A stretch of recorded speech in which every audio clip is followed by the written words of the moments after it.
रहीम। कारी साहब तलावत से आगाज़ करेंगे।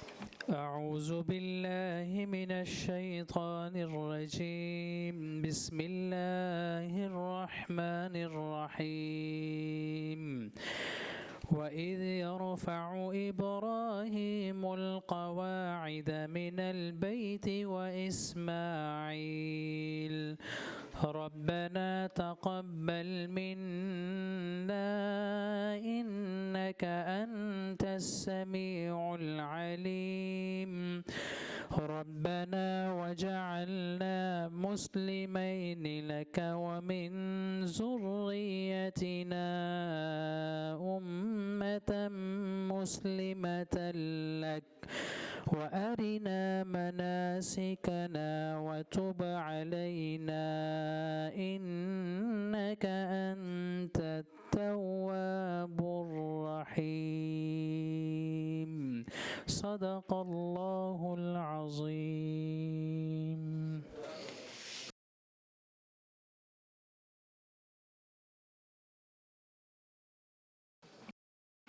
बिस्मिल्लाहिर्रहमानिर्रहीम। आप सबको PSC 3 की इस 20वीं मीटिंग में खुशामदीद। आज की मीटिंग में audit report for the year 2022-23 of district health authorities north की सेकंड कंप्लायंस मीटिंग है। ये अक्टूबर 2024 में बल्कि सितंबर 2024 में जो 9 डिस्ट्रिक्ट्स के पैराज इस कमेटी ने डिस्कस किए थे, स्टडी किए थे और फिर उन पर डायरेक्शंस जारी की थी, उसकी फॉलो अप मीटिंग है कंप्लायंस की। कल यानी गुज़िश्ता कल हमने अटक ज़िले की कंप्लायंस रिपोर्ट मुकम्मल की और चकवाल शुरू कर दी थी। कितने पैराज हो गए? और चकवाल के 3 पैराज अभी रहते हैं, तो हम चकवाल से शुरू करेंगे। मेरा नाम अहमद इकबाल है, मैं चेयरमैन PSC 3 हूँ और मैं PP 54 नारोवाल से MPA हूँ। तमाम मेंबर्स अपना तारुफ करा दें और हेड टेबल पे मौजूद अफसरान अपना तारुफ करा दें और फिर special secretary primary and secondary health care Chakwal के पैरा से मीटिंग का आगाज़ करें।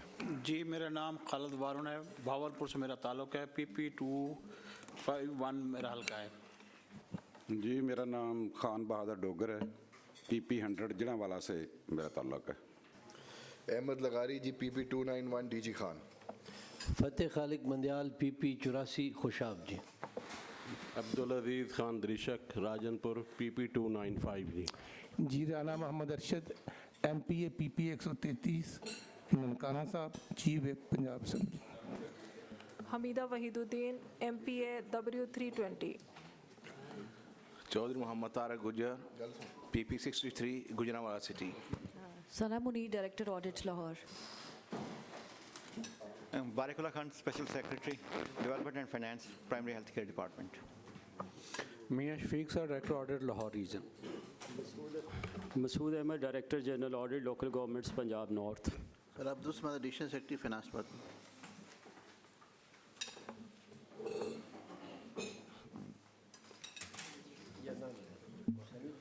With the introductions out of the way, मेरा ख्याल है कि आप एक ब्रीफ भी लेके आए हैं audit. Sir with your permission sir, आपने कल कहा था कि ब्रीफ एक इसका बनाए, जैसे हम लोग पहले प्रेजेंट कर रहे थे जी, तो सर उस पर हमने काफ़ी कोशिश की है। होप आज हम ये सारे डिस्ट्रिक्ट्स कवर कर लेंगे। सर घंटा लगेगा सर, ऑलमोस्ट घंटा लगेगा जी सर। ज़बरदस्त, चलें जी, ये ख़त्म करें रिपोर्ट, फिर कल वाली जो पुरानी जी सर, ये हम लोगों ने हर चीज़ को ऑर्गेनाइज कर दिया है सर, जैसे होना चाहिए था प्रेजेंटेशन में। ठीक है जी, तो ये सर होपफुली एक स्पेड वर्क किया हुआ है। मैं आपका शुक्रिया अदा करना चाहूँगा हाउस के लिए भी, सारों के लिए, कि ये जो ऑडिट की टीम है पिछले 3-4 हफ्ते से डिपार्टमेंट और ऑडिट रोज़ाना बिला नागा हफ्ता इतवार बशमूल इस मीटिंग की तैयारी में इन्होंने सर्व किया और वक्त गुजारा है। तो we acknowledge your hard work and appreciate the commitment and dedication that you have shown towards your work. Barakallah Khan Sahab. Thank you sir. Sir मैं सर स्टार्ट लूँगा सर। आज मैंने चूँकि सर ये ब्रीफ बनाया है तो आई सर ट्राई के जहाँ पे ज़रूरत पड़ेगी सर हम डिपार्टमेंट से भी सर कहेंगे कि वो भी इसके अंदर जो है अपना इनपुट देते रहें। सर मेरी एक पर्सनल रिक्वेस्ट ये है कि हमें थोड़ा सा 5 मिनट टाइम चाहिए। हम एक प्रेजेंटेशन देना चाह रहे हैं हाउस को वेरिफिकेशन प्रोसेस के ऊपर, ताकि बहुत सारी कन्फ्यूजन फील होती है समटाइम मुझे कोई डिसकनेक्ट है, तो हम चाह रहे हैं कि वो पहले क्लियर हो जाए ताकि उसी की रोशनी में सर ये ब्रीफ जो है वो बड़ा इजीली समझ आ जाएगा कि क्या हुआ है।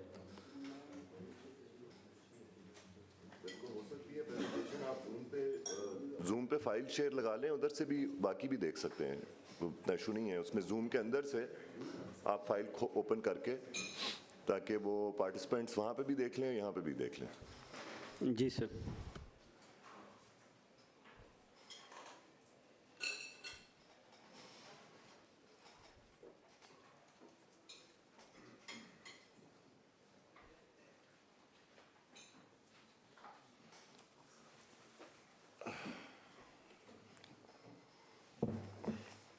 ये सारे मेंबर्स को प्रेजेंटेशन की प्रिंट कॉपी दे दिया।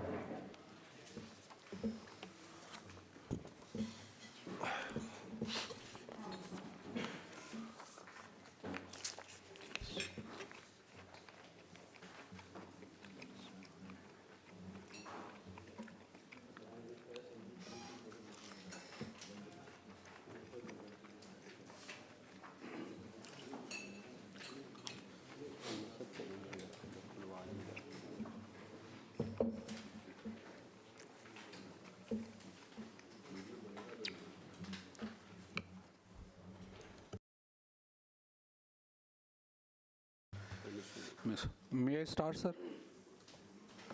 Please. बिस्मिल्लाहिर्रहमानिर्रहीम। सर ये ऑडिट का जो रिकॉर्ड वेरिफिकेशन का प्रोसेस है उस पर हमने प्रेजेंटेशन बनाई है सर।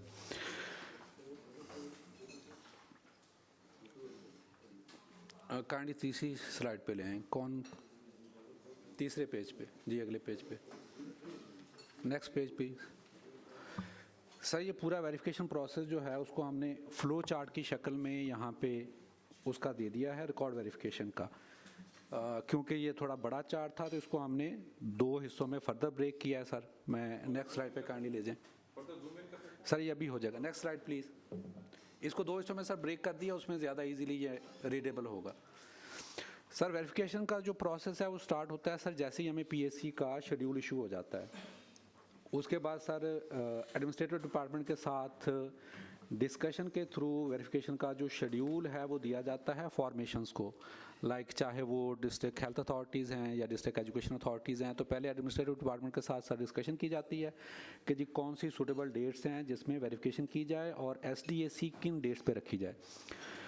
वो फाइनलाइजेशन के बाद सर पीओज जो हैं यानी कि जो प्रिंसिपल अकाउंटिंग ऑफिसर्स हैं यानी कि जो सीईओज, डीएचएज या डीईएज या लोकल गवर्नमेंट के जो सीईओज हैं वो अपने वर्किंग पेपर सबमिट करवाते हैं।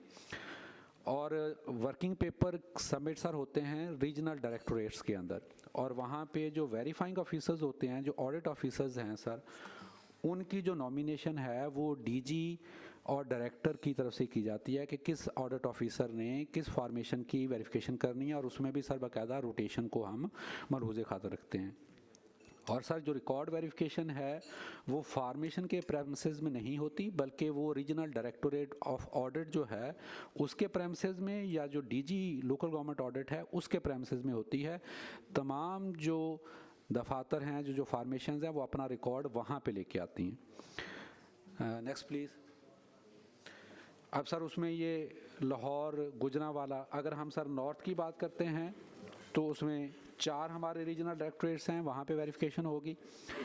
जब सर रिकॉर्ड की वेरिफिकेशन हम मुकम्मल कर लेते हैं तो जो रीजनल डायरेक्टरेट्स हैं वो अपनी वेरिफिकेशन रिपोर्ट जो हैं वो प्रोसेस करके सबमिट करवा देते हैं सर डीजी साहब को, यानी कि जो हमारे डायरेक्टोरेट जनरल हैं उनके ऑफिस में सबमिट करवा दी जाती हैं, और उसकी बाकायदा कंप्लाइंस और डीजी साहब की तरफ से उसकी पूरी स्क्रूटनी की जाती है। यहाँ पे सर हमारा जो वेरिफिकेशन का प्रोसेस है वो कंप्लीट हो जाता है। अब इसमें सर नेक्स्ट प्लीज़, नेक्स्ट। ये सर वेरिफिकेशन परफॉर्म है बाकायदा, जो कि डिपार्टमेंट ऑफ ऑडिट पाकिस्तान की तरफ से बनाया हुआ है। ये हर पीडीपी प्रपोज ड्राफ्ट पैरा के साथ ये सर परफॉर्मा लगता है। मतलब पैरा नंबर आएगा, उसकी अमाउंट क्या है, टाइटल ऑफ पैरा क्या है, डिपार्टमेंट का नाम क्या है, डिटेल्स ऑफ पैरा कि पैरा एक्चुअल था क्या, अगर उसमें पहले कोई डीएसी हुई थी तो उसका डिसीजन क्या था, फिर जो सर ऑर्गेनाइजेशन ने उस पर फ्रेश रिप्लाई क्या सबमिट करवाया, या उसने अगर कोई कंप्लाइंस दी है तो वो दे देंगे। अब उस कंप्लाइंस के ऊपर फिर सर ऑडिट ऑफिसर जो है वो अपना कमेंट देता है, जिसको डायरेक्टर ऑडिट सर वेरीफाई करता है, या उसमें वो फर्दर एडिशन भी कर सकता है कि जी आपका ये कमेंट ठीक है नहीं है, जिसको आप रिबटल भी कह सकते हैं सर। इसके साथ ही सर एक सेकंड पेज होता है जिसके अंदर क्या रिकॉर्ड फॉर्मेशन ने प्रोड्यूस किया है और क्या हमने फर्दर उससे सर मांगा है। वो परफॉर्मा बाकायदा सर 3 ऑफिसर साइन करते हैं, एक ऑडिट ऑफिसर साइन करता है, एक जो सर एंटिटी का नुमाइंदा होता है वो साइन करता है, और उसको डायरेक्टर ऑडिट जो भी सर रीजन का होता है वो उसको काउंटर साइन करता है। इस परफॉर्मे पे 3 लोगों के सर सिग्नेचर्स मौजूद होते हैं। यहाँ पे सर ये हमारा वेरिफिकेशन का प्रोसेस कंप्लीट हो गया। अब आ गया हमारा सर एसडीएससी का शेड्यूल। Next please. सर मुझे इधर एक क्वेश्चन है सर। जी sir please. Further record required if any, ये आप किसको भेजते हैं?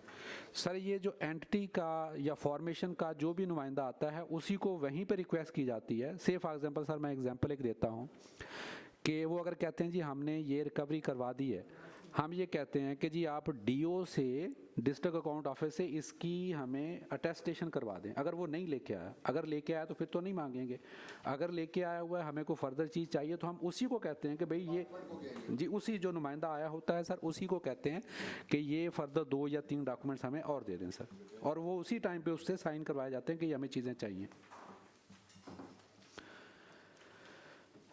अच्छा सर, अब उसके बाद सर आ गया एसडीएससी का process. SDSC sir normally 10 days before PSC meeting रखी जाती है। उसकी सर वजह यह है कि क्योंकि 7 डेज बिफोर पीएससी मीटिंग हमने वर्किंग पेपर अपने पीएससी को सबमिट करवाने होते हैं, क्योंकि हमारे पास फिर टाइम बड़ा थोड़ा होता है, तो हमने कम से कम 10 दिन पहले एसडीएससी की मीटिंग रखनी होती है। अब सर उसमें जब एसडीएससी में जो भी डिसीजन हो जाते हैं वो साइन करने के बाद फॉर्मेशंस को इशू कर दिए जाते हैं। वो फिर एक जो उनका एक परफॉर्मा बना हुआ है जिसमें इनकम्बेंट का भी उन्होंने लिखना होता है, टाइटल ऑफ पैरा, उसके मुताबिक वो अपना वर्किंग पेपर बना के और एसडीएससी के डिसीजन जो है वो इनकॉर्पोरेट करके वो पीएससी को सर सबमिट करवा देते हैं। ऑडिट वालों को भी जो उनके रिक्वायर्ड सेट होते हैं वो प्रोड्यूस कर देते हैं। अब सर इसमें जो चैलेंजेस आते हैं जो इस प्रोसेस के दौरान, जहाँ पे next slide please, next slide. अगर आप लोग को एसडीएससी के कमेंट से कोई इश्यूज होते हैं वो आप इस स्टेज पे डिस्कस करते हैं कि आप सिर्फ पीएससी के लिए लिख के वो आगे भेज देते हैं? सर ऐसा होता है कि एसडीएससी के दौरान हम लोग बड़ी डिटेल में, अगर सेक्रेटरी साहब बैठे हैं यहाँ पर, कोई 10-10 घंटे भी सर हम लोग बैठते हैं, वी लिसन टू एवरीबडी, और ये सोचते हैं कि अगर वेरिफिकेशन में कोई चीज़ रह गई है तो we must to to anything that still needs our action. तो उस पे सर हम लोग बैठ के हर ऑर्गेनाइजेशन को सुनते हैं, और अगर वहाँ पे हमें कोई डॉक्यूमेंट उनकी तरफ से फर्दर प्रोड्यूस हो जाता है, जैसे वो कोई चालान पे ले आए हैं रिकवरी करके, तो हम उसको भी आइडेंटिफाई करके अपनी रिपोर्ट में एसडीएससी के डिसीजंस में डाल देते हैं। अब सर ये एसडीएससी के जो डिसीजन हैं ये वंस जब एक दफ़ा कंप्लीट हो जाते हैं तो उसमें स्पेशल सेक्रेटरी साहब मुझे इसके ऊपर कोऑपरेट कर सकते हैं कि नेवर एवर जितनी भी हमारी एसडीएससी की डिस्कशंस हुई हैं, मीटिंग्स हुई हैं, आज तक किसी फॉर्मेशन ने नहीं कहा कि उनकी वेरिफिकेशन नहीं हुई। Everybody came with a satisfied heart. और इसके ऊपर स्पेशल सेक्रेटरी साहब मुझे अगर आप सर वेरिफिकेशन के लिए 3 दिन होते हैं इनके पास जो हमारी फॉर्मेशंस हैं, एंड विद इन 3 डेज़ हमारी इंस्ट्रक्शंस यही होती है कि ग्रेड 17 का कोई ऑफिसर, कोई क्लर्क नहीं जाएगा कि डॉक्यूमेंट्स उठा के ले जाए और उसको वेरीफाई करवाए। There should be a grade 17 और अबव ऑफिसर जो जाए वेरिफिकेशन करवाए। और इशू ये सिर्फ ये आता है कि बाज़ दफ़ा ये जो है ना टाइम पर नहीं करवाते वेरिफिकेशन, उसमें कुछ इश्यूज आ जाते हैं, लेकिन इट हैपन्स कि जी वेरिफिकेशन हर जगह हुई होती है सर। कुछ चीज़ें रह जाती हैं कमियां, लेकिन वो कमी जिस तरह इन्होंने बताई है कि SDC में लोग लेके अगर आ जाएं तो उसको हम कंसीडर कर लेते हैं सर। इस पे मैं सिर्फ ये इजाफा करना चाहूँगा कि अच्छा किया आपने, थैंक यू, हमें प्रोसेस एक्सप्लेन कर दिया। शायद पिछली दफ़ा क्योंकि लोकल गवर्नमेंट थी, वहाँ पे हमने इस बात को बड़ा क्लियरली बावर कराया कि जी अगर आप वेरिफिकेशन नहीं करवा सके then you do not have the right to speak on this forum. ये वेरिफिकेशन फोरम नहीं है, आपने वो मिस कर दिया। तो काइंडली ऑडिट भी हमारी इसमें हेल्प करे, समद साहब आप भी हेल्प करें कि बार बार हम देखते हैं कि मीटिंग्स में पीछे से ऑफिसर्स जो हैं वो अपनी कोई पीडा की सफाई पेश करना शुरू कर देते हैं, कोई वेरिफिकेशन का मटेरियल यहाँ पे ले आते हैं। This is not the appropriate forum for that. तो उनको इंटरवीन करके आप लोग भी ज़रा हमें हेल्प किया करें, बिकॉज उससे बड़ा टाइम ज़ाया होता है कमेटी का। सर इसमें जो इंस्ट्रक्शंस हैं वो यही हैं कि ये पब्लिक अकाउंट्स कमेटी के अंदर जो प्रिंसिपल अकाउंटिंग अफसर है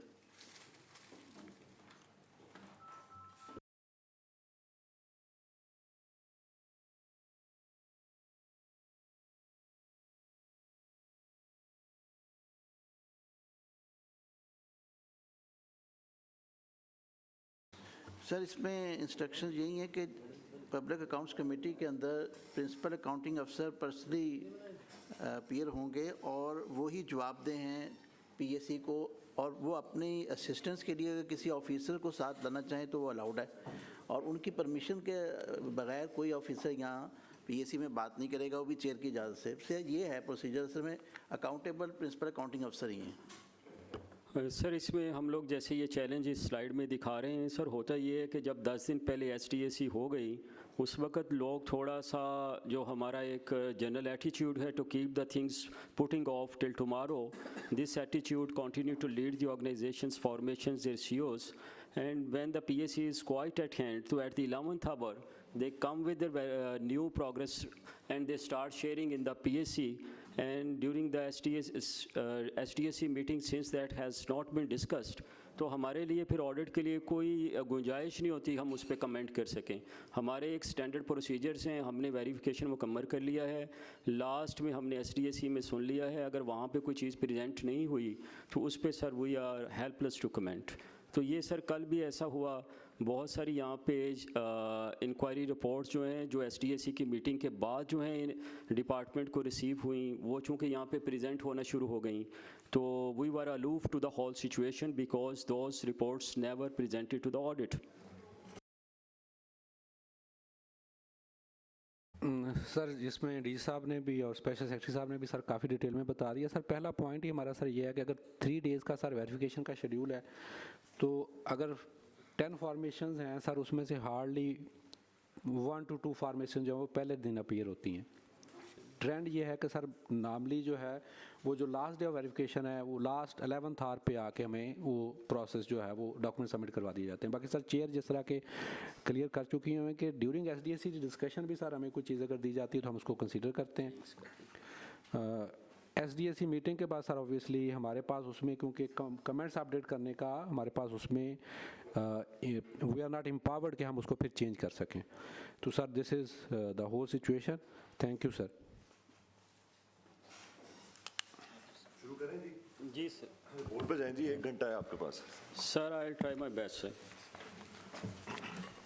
सर अगर आप फर्स्ट पेज को ही देखें तो सर इसमें हमने एक समरी दी है सर, इसमें 09 पैराज ऐसे हैं सर जिसमें जो SDAC की डायरेक्शन थी, जो रिकवरीज थी वो सारी सर मेट हो चुकी हैं, ऑर्डर ने वेरीफाई कर लिया है। वी रिक्वेस्ट कि PSC अगर इनको सेटल करना चाह रही है तो we are with the PSC।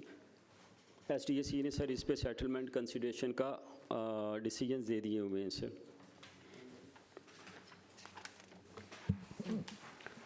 अगर हाउस की अप्रूवल हो तो ये 9 पैरास को सेटल कर देंगे जी। ठीक,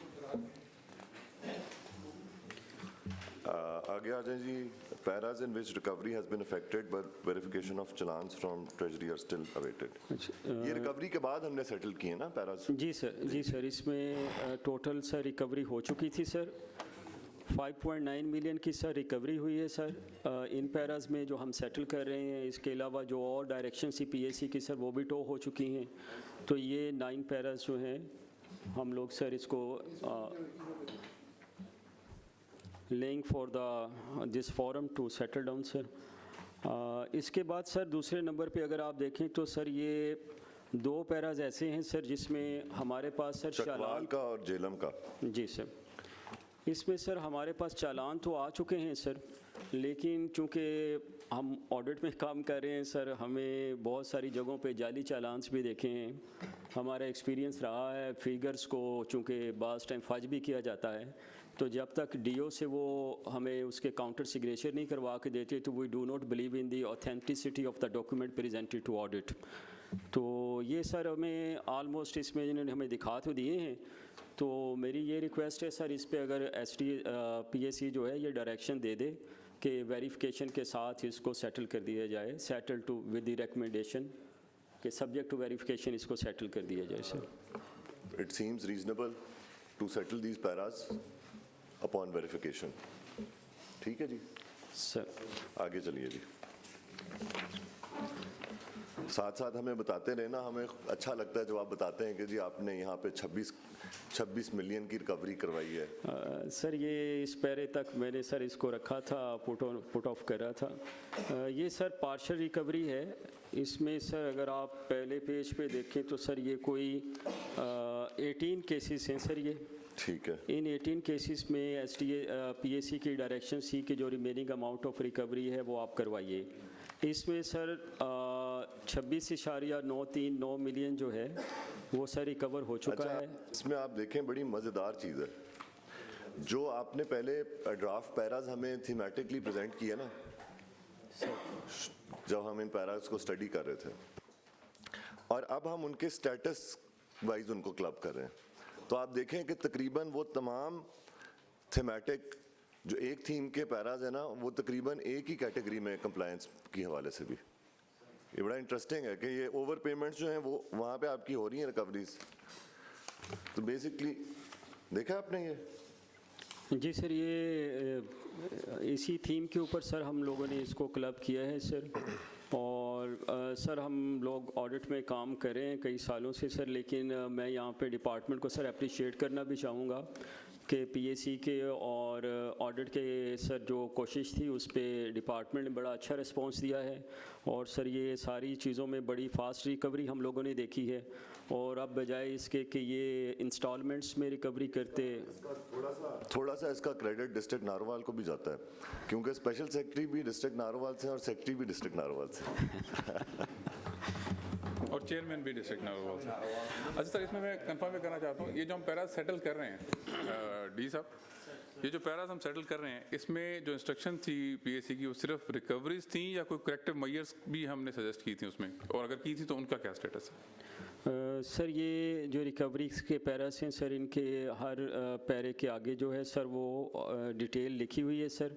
अगर आप कहते हैं तो मैं 1 बाय 1 सर वो इंस्ट्रक्शंस जो हैं, नहीं, अगर आप उसको कंफर्म करते हैं कि उसमें सिर्फ रिकवरीज ही टारगेट था तो then it is settled, but अगर उसमें कोई करेक्टिव मेजर्स भी थी तो उनका भी स्टेटस साथ साथ बताते जाइए कि हमने क्या किया। नहीं सर, इसमें कोई करेक्टिव मेजर्स नहीं थी सर, इसमें ज़्यादा रिकवरी का था। और जैसे सर ये अगर आप चकवाल 14.4.8 देखें तो इसमें PAC directives a probe committee was notified by the department wide letter, और ये सर इसमें प्रॉप चल रहा है। अभी हमारे पास प्रोसीडिंग्स जो हैं वो मिली नहीं है, लेकिन रिकवरी जो है सर वो इसमें पेंडिंग है। तो जहाँ पे चीज़ें पेंडिंग हैं वो हमने पेंडिंग में ही रखी हैं पैरे को सेटल करने के लिए। इसमें हम नहीं कह रहे, इसमें एक तो रिकवरी भी अभी पीछे रहती है और अभी एक्शन भी रहते हैं बाज़ जगहों पे। तो when both the action as well as the recovery amounts have been deposited, वो हो जाएंगी तो उसके बाद सर हम इन्हें रिक्वेस्ट करेंगे या कंसीडरेशन के लिए देंगे कि इनको सेटल कर दिया जाए। ये पैरा सर हम सेटल कर नहीं रहे। इसमें सर अगर आप कोई भी पैरा जो है जहाँ रिकवरीज इन इफेक्ट आ चुकी हुई हैं और पार्शल रिकवरी हो गई है, बाकी रिकवरी ऑन गोइंग है सर, वो सेटल कर सकते हैं हम upon recovery and verification. Sir बेहतर तो ये है कि सर थोड़ा सा रिकवरीज को हो लेने दें सर, क्योंकि इसमें कुछ एक्शंस भी हैं सर। कुछ एक्शंस हैं ना सर, चल रहा है कि किसको कैसे, बट इनकी फिर रिकवरीज की कोई डेडलाइन आप लोगों ने रिकमेंड की है? सर इसमें हमने अभी कोई रिकमेंडेशन तो नहीं दी सर, ये चूँकि आपके डायरेक्टिव से तो आप ही सर इसके ऊपर कोई रिकमेंड करें सर।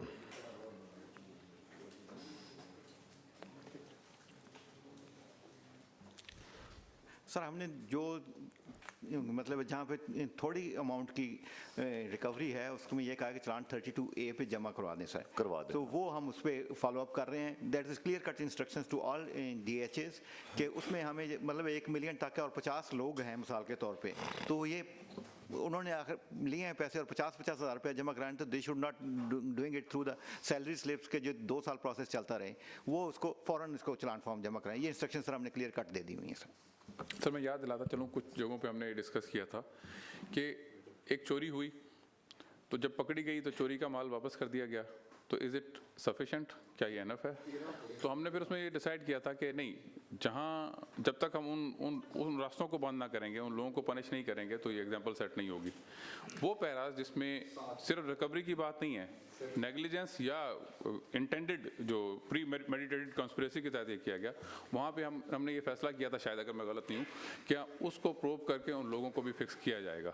तो जहाँ ऐसे पैराज हैं वहाँ तो मेरा ख्याल है हम इसको सिर्फ रिकवरी पे फिक्स नहीं कर सकते, जैसा कि अभी बात हुई है, लेकिन जहाँ सिर्फ रिकवरी की बात है वो उसको फिक्स किया, उसको सेटल किया जा सकता है मेरे ख्याल में।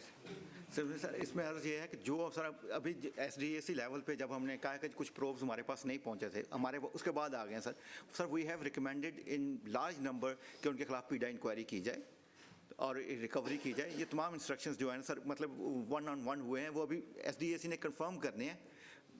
रिपोर्ट्स आ गई हैं हमारे पास और उस रिपोर्ट्स को मतलब है कि कल भी हमने थोड़ा सा शेयर कर दिया था, लेकिन SDAC ने अभी इसको नहीं देखा, वेरीफाई नहीं किया है। लेकिन the probes which were refer to department ने sir 2 committees, one in north one in south, और SNJAD को और CMIT को सर असिस्ट किया है। और जो फाइंडिंग्स हमारे पास आ रही हैं, लाइक जो SNJAD से भी सर हमें आई है, उसमें भी उन्होंने रिकमेंड किया है actions against the people involve. देखिए वो एक्शन हुआ, करेंगे। देखना हम इंटरेस्टेड इस बात में है कि रिकवरी जो हो गई, एक्शन जो हो गया होगा, देख लेंगे, ये वो चीज़ें जो एक्सेप्टेबल नहीं है। आपने उस पैरा को सेटल करने से पहले कमेटी को ये भी बताना है कि रिकवरी हुई। नंबर 2, वो लोग जिनका वो क्राइम था, जो इंटेंशनली इन्वॉल्व थे, उनके खिलाफ क्या एक्शन लिया गया। Unless that has been informed to the committee, the para cannot be settled, I believe. This is my opinion. हमने कुछ चीज़ों पे ये व्यू लिया था कि जो पैराज ओरिजिनेट करते हैं रेगुलरली हर साल, जी सर, कि जी कहीं पे कोई चलान गलत कट गया, कहीं पे कोई बेनिफिट की अमाउंट गलत चली गई, ये बेसिकली नेग्लिजेंस है, क्लरिकल एरर्स हैं, जो भी हैं, इस पे इन years to come, next year onwards, इस पैरा का प्रिंट होने का मतलब ही होगा कि पीडा इनिशिएट की जाए, right? These are the instructions that we have given ना। इस दफ़ा हम नहीं कर रहे क्योंकि पहले आप लोगों को ये इंफॉर्मेशन नहीं थी, but from next year onwards ये जो पैराज हैं ये वेस्ट ऑफ टाइम है, ये PAC का भी टाइम वेस्ट करते हैं, ये ऑडिट को भी कभी काम जो है उसकी तवज्जो फिर इस तरह की क्लरिकल चीज़ों की तरफ चली जाती है। So we don't want these paras in future, we don't want to see them in the future. अगर आएंगे तो हम उनको एंटरटेन नहीं करेंगे, डायरेक्ट पीडा। जनाब चेयरमैन साहब, ये आपका पॉइंट बड़ा वैलिड है और मैं भी DG साहब से अर्ज़ करना चाहता हूँ कि अब जो रिकवरी हो रही है, आया पहले इसके लिए कोशिश नहीं की गई या पता ही नहीं चला, या डिपार्टमेंट जो मदर डिपार्टमेंट है उनको भी नहीं पता चला। अब चलान की वेरिफिकेशन जो है, दूसरा एक और सीधा दूसरा, अदनान साहब, जो इंटरनल ऑडिट की टीम लगी हुई है, ये सारे पैराज उनकी चार्जशीट है जो इंटरनल ऑडिट की टीम है। सो काइंडली मिनट्स में ये नोट करें और फाइनेंस सेक्रेटरी फाइनेंस को ये लिखें कि जी इन डिपार्टमेंट्स में, हेल्थ, एजुकेशन, लोकल गवर्नमेंट में जो आपका लोकल फंड ऑडिट है, लोकल फंड ऑडिट की प्री ऑडिट के बावजूद ये हज़ारों पैराज ओरिजिनेट कर रहे हैं, which is a chargesheet against the whole local fund audit. ऐसे ही है ना जी सर? इसमें डिपार्टमेंट ने local fund audit pre audit कर रहा है, वहाँ ये बात ठीक है, वहाँ पे ये चार्जशीट है उनके खिलाफ।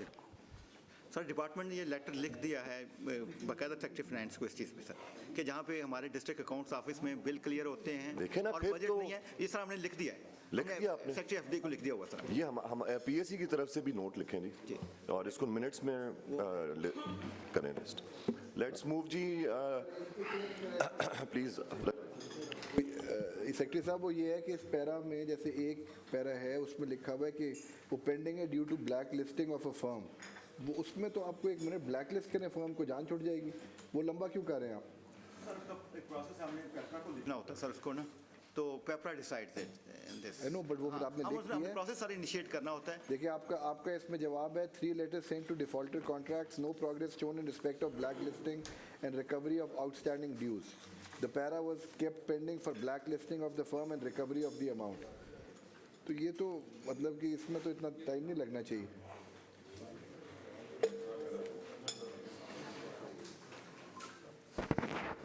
सीओ मंडी बहाउद्दीन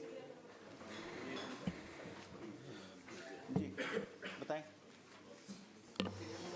सीरियल नंबर 13 पे पैरा आपका ये non recovery of canteen and parking fee. Sir ये जी मैं देख रहा हूँ सर।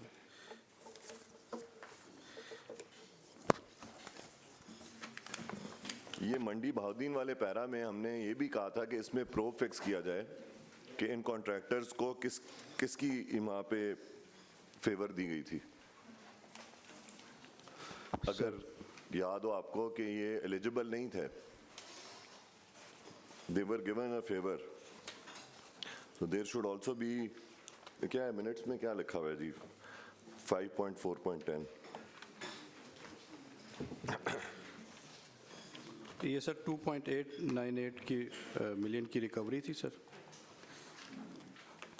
और इसमें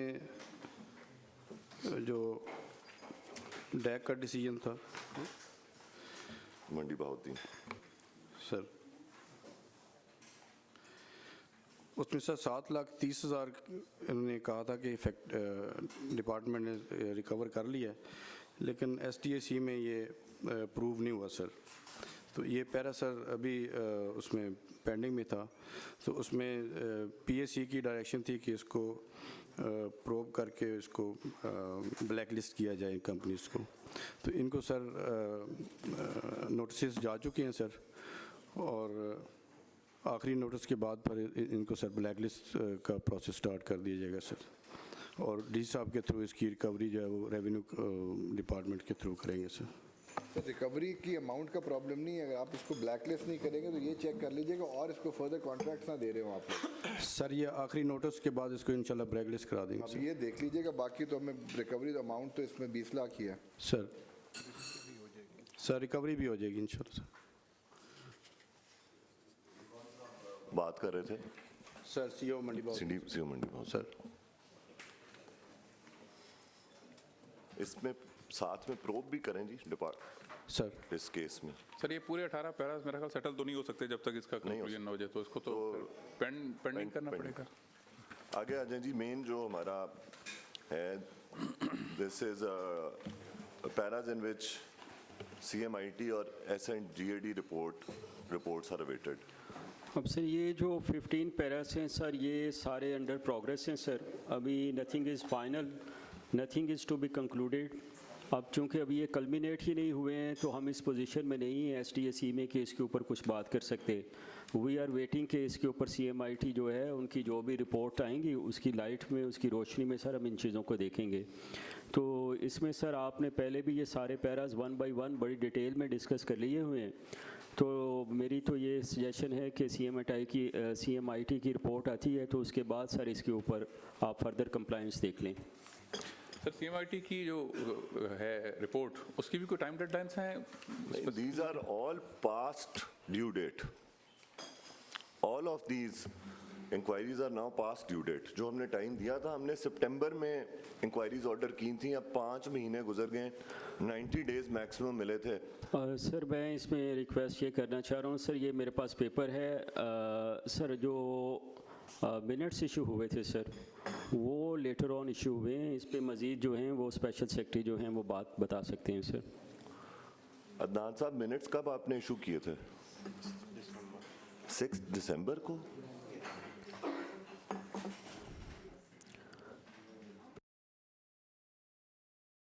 दिसंबर के स्टार्ट पे सर मिनट इशू हुए हैं सर, और हमारे पास जो है 23 तारीख दिसंबर को इन्होंने इसके ऊपर सर इनिशिएटिव ले लिया था सर, और 23 दिसंबर ऑनवर्ड सर आप टाइम देख लें। मेरी तो सर ये इसमें है कि डिपार्टमेंट ने काफ़ी स्विफ्ट इस पे काम किया है।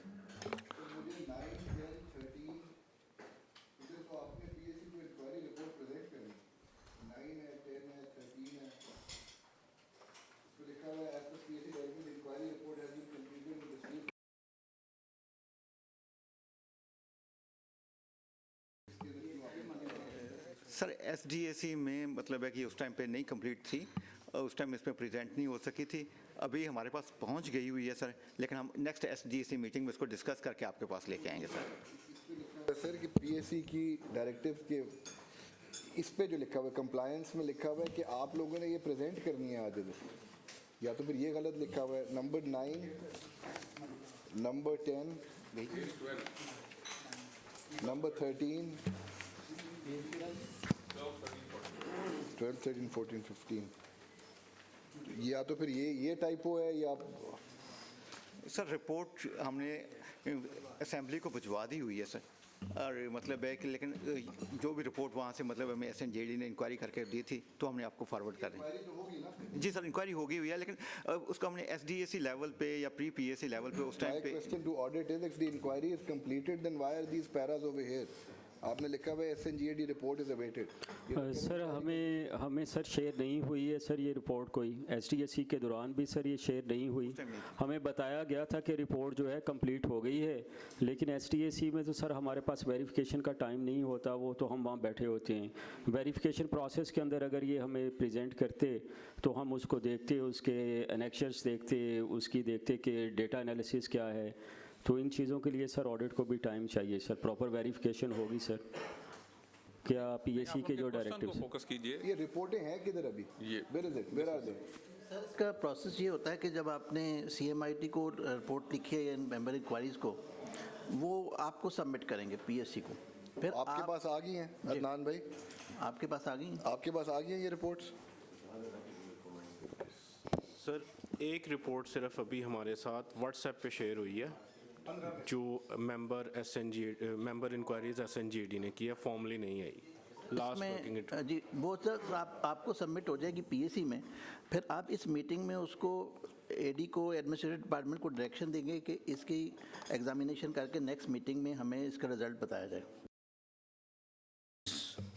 जनाब चेयरमैन, ये सीएमआईटी वाली जो है ये एसएनजेडी करेगा इंक्वायरी, सीएमआईटी करेगी?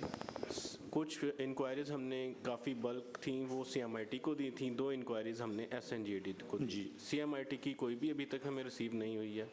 जो मेहरबानी करें सर, किसी को तलब करें सीएमआईटी से, हमें पता चले कि ये काम किस तरह चलना है।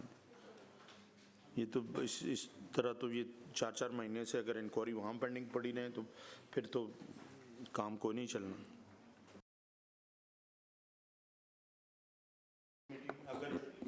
एक किसी सर अगर हम इसको समरीली देखें तो आउट ऑफ 73 पैराज 9 है सिर्फ जो सेटल हो रहे हैं, 2 सब्जेक्ट टू वेरिफिकेशन है, बाकी तमाम पैराज पे एक्शन या रिपोर्ट्स अवेटेड हैं। जबकि हमने उनको टाइम बाउंड किया था उस वक्त, मुझे याद पड़ता है कि इतने अरसे में वो होना चाहिए, और टाइम लिमिट्स एक्सीड हो चुकी हैं।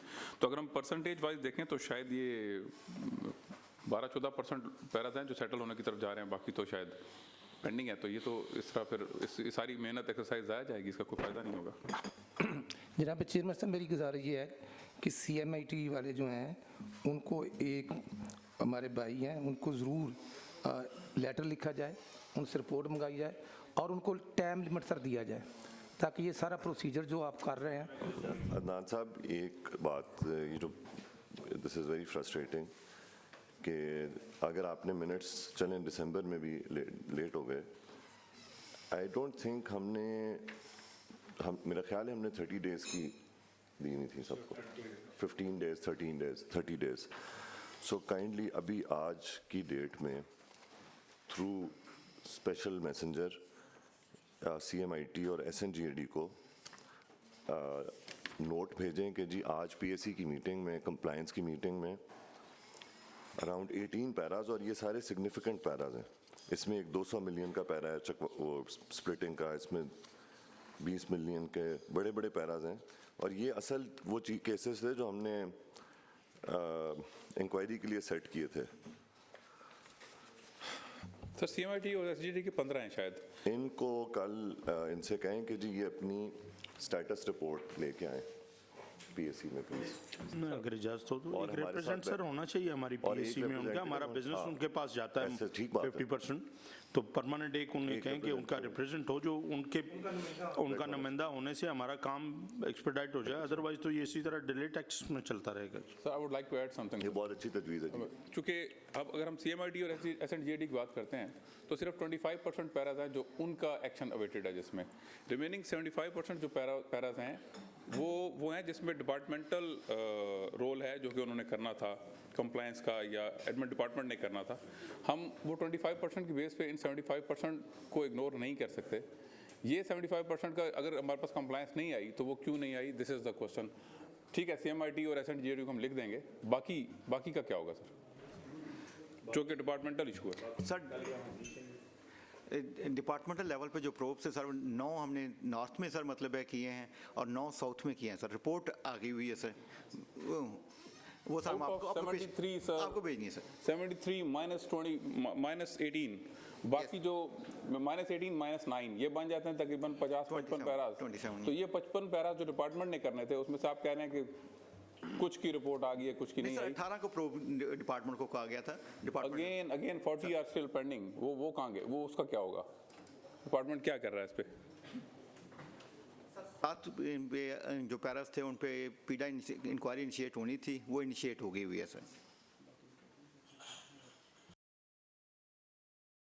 वो 7 पैराज इस लिस्ट में कहाँ मेंशन है? ये जो पेज 1 पे ऑडिट की जो लिस्ट है। But still more than 50% are pending on part of the department.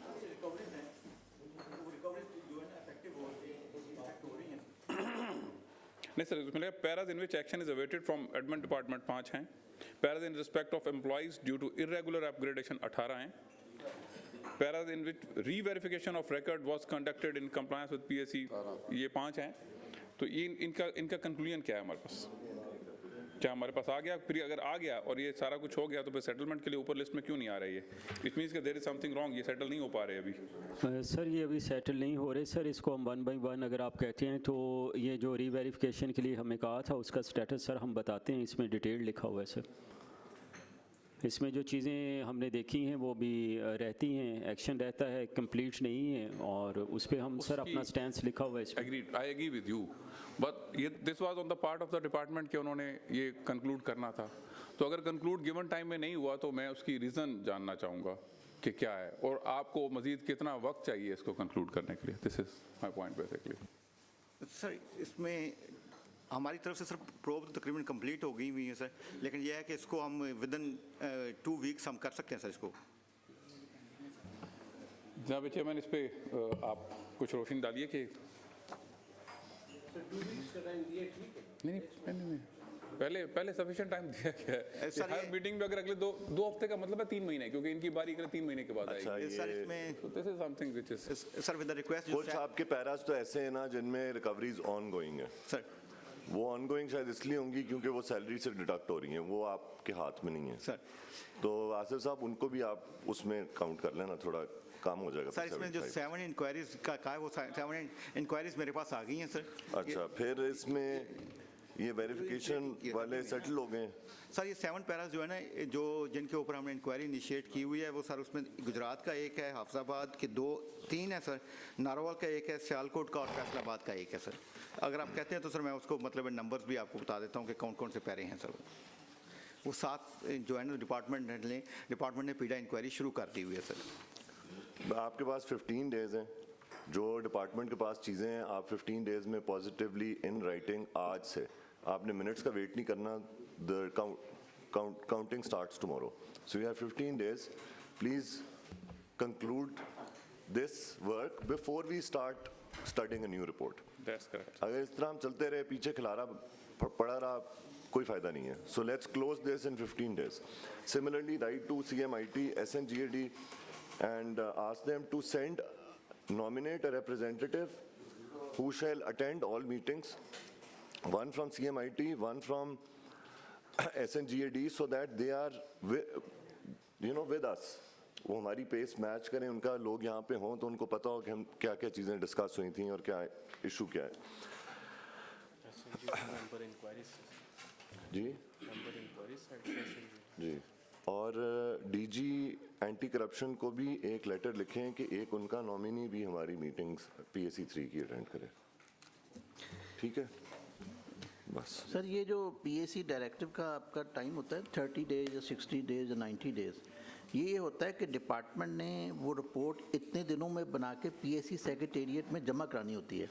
आप मीटिंग जब मर्जी रखेंगे सर, चाहे आप डेट भी रखेंगे. सर हमें रिपोर्ट चाहिए. मैं यही कह रहा हूँ समझ साहब, मीटिंग हमारी तो हो सकता है अगली 3-4 महीने बाद आए, but we want all of this business to conclude within the next 15 days because we are already past due date. So kindly please tie the loose ends and finish ये जो आपका जितना भी category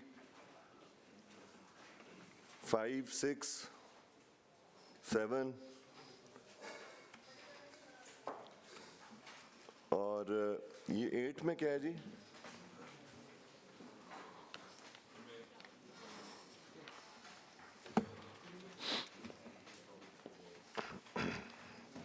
सर 8 के ऊपर 3 Paris हैं sir जो कि इस ग्रुपिंग में नहीं आ रहे थे सर, इंडिविजुअल थे, वो हमने अलहदा से सर उनको डिस्कस किया है इस ब्रीफ में.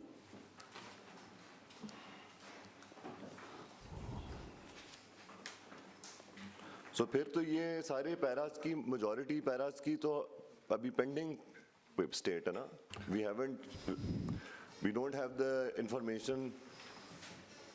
जी सर, ये जो अभी एडमिन डिपार्टमेंट को सर आपने रेफ़र किए थे CMIT के अलावा, वो भी सर अभी इन प्रोग्रेस हैं, वो भी अभी शेयर नहीं हुए हमारे साथ.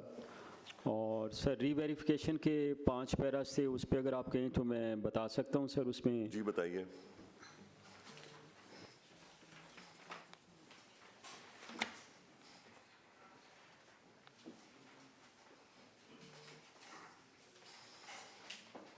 रीवेरिफिकेशन वाले बताइए जी.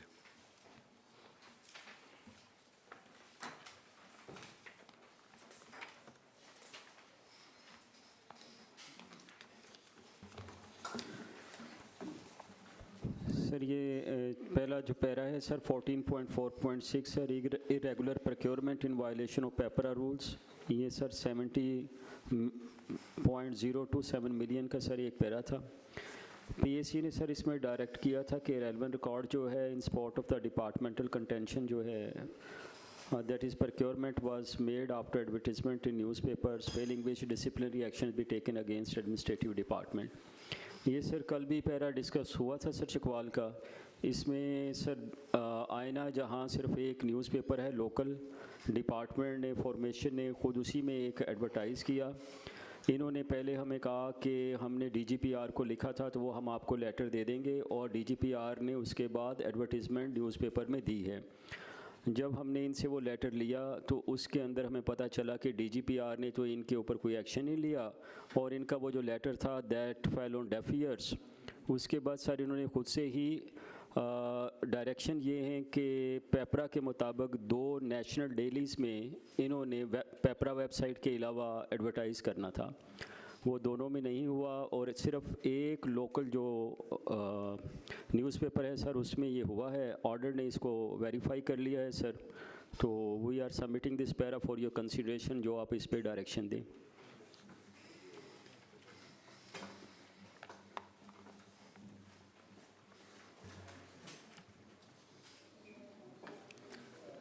ये सर कल पैरा डिस्कस हुआ था, और इसमें इस तरह की प्रैक्टिसेस के लिए हम अगर कोई टॉलरेंस पैदा करेंगे ना, या कोई एक्सेप्शन क्रिएट करेंगे, तो वो एक प्रेसिडेंट बन जाएगा. It is a violation. I have sat in that chair of chairman district council, and I know कि this is a PEPRA requirement. As chairman district council, जब हमें सुप्रीम कोर्ट ने रिस्टोर किया और पंजाब गवर्नमेंट हमारे हक में नहीं थी, तो उससे DGPR को फॉर्मल इंस्ट्रक्शंस थी कि इनके एड्स नहीं प्रिंट करने, इनफॉर्मल इंस्ट्रक्शंस थी, and we could not move forward because वो रास्ता ही ब्लॉक हुआ था. तो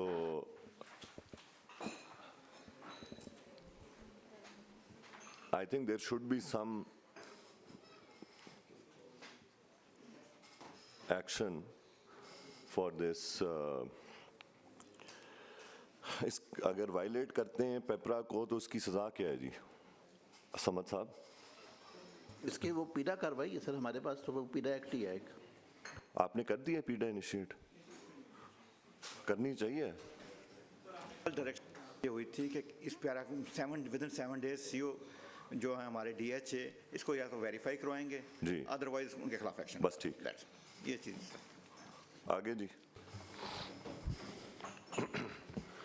सर ये 14.4.11 सर ये भी चकवाल से ही पैरा मुतलका है सर. ओवर पेमेंट है सेल्स टैक्स की जो ऑर्डर ने सर पॉइंट आउट की थी 24.872 मिलियन की. सर ये केस मैं डिटेल में बताना चाह रहा हूँ और ये चाहूँगा कि फ़ाइनेंस वाले इस पर हमें अपनी राय भी दें. सर ऐसा हुआ कि जब ये कॉन्ट्रैक्ट टेंडर किया गया तो उस टाइम जो चीज़ें सप्लाई ऑर्डर देने थे, जिन चीज़ों का जो आइटम्स इंक्लूडेड थी टेंडर में, उनके ऊपर सर उस वक्त GST टैक्स जो है वो नहीं था. तो विदाउट GST टैक्स जो है वो चीज़ें जो है उनके रेट दे दिए गए टेंडर के अंदर मुख्तलिफ फार्म्स की तरफ से और एक फार्म फाइनल हो गया. ये सर जब प्रोसेस चल रहा था तो in the mean time federal government ने एग्जाम्पशन जो दी हुई थी टैक्स की वो वापस ले ली और ये जो मटेरियल जो है जो सप्लाई होना था उसके ऊपर टैक्स आयद कर दिया गया. अब सर जो फॉर्मेशन थी वो चूँकि ऑलरेडी एक बिडिंग प्रोसेस में जो गुजर चुकी थी, उसके पास 2 अल्टरनेटिव से काम परफॉर्मेंस के लिहाज से और वो कल परसों घोषणा लगा था उसके इस तरह का बंदा नहीं है. वो आप बता दीजिएगा जो भी आप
ਇਹ ਪੰਜ ਪੈਰੇ ਰਹਿ ਗਏ ਨਾ ਜੀ ਪੇਜ 22 ਵਾਲੇ ਪੰਜ ਪੈਰੇ ਰਹਿ ਗਏ ਬਾਕੀ ਤਾਂ ਡਿਸੀਜਨ ਹੋ ਗਿਆ ਨਹੀਂ ਇਸ ਦਾ ਜੇਲਮ ਦਾ ਕੀ ਫੈਸਲਾ ਹੈ ਐਸਾ ਕਿਹੜਾ ਪੇਜ ਹੈ ਮੈਂ ਦੱਸ ਦੇਣਾ ਪੇਜ 2 ਜੀ ਸਰ ਇਹ ਤਾਂ ਰਿਕਮੈਂਡਡ ਫॉर सेटलमेंट है सर ये पेज 2 पे जेलम वालों के ये 3 पैरे रिकमेंडेड फॉर सेटलमेंट है उसमें कोई इशू है ऑडिट वालों को